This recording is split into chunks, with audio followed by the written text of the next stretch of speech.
भैया नमस्कार प्रणाम। हम यो तोनी सबके छोटका भाई आशीष कुमार। आ देखो हमनी सबके छोट भाई सोनू कुमार भैया हमानी के बगले के जिला नालंदा जिला से। बहुत कम ऐसा लड़कन में इतना हिम्मत होकेला भैया।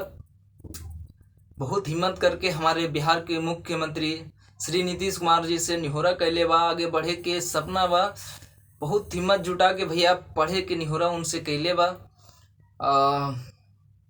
आगे बढ़े के सपना बा उ लड़का में, दोस्त में, भाई में। तब भैया देखी चलिए वही पर दो गो लाइन गीत सुना देता है भैया। अच्छा लगे तो लाइक जरूर कर दे भैया। वीडियो को एकदम धंधना के शेयर कर दे भैया। लोग चैनल के भैया सब्सक्राइब जरूर से कर ले, जरूर से जरूर सब्सक्राइब कर ले भैया। तो चलिए सुनिए। हर कार है बिनतिया सोनू सुनू चाचा नीतीश कुमार। करा है बिनतिया सोनू सुनू चाचा नीतीश कुमार। आईएएस बने के है सपना कैले है सोनू गुहार। आईएएस बने के है सपना कैले है सोनू गुहार। करा है बिनतिया सोनू सुनू चाचा नीतीश कुमार। आईएएस बने के है सपना कैले है गोहार। आईएएस बने के है सपना कैले है गोहार। ले ले कई जनमिया सोनू घरवा गरीब में। पढ़े लिखे के पैसा ना है नसीब में। ले ले कई जनमिया सोनू घरवा गरीब में। पढ़े लिखे के पैसा ना है नसीब में।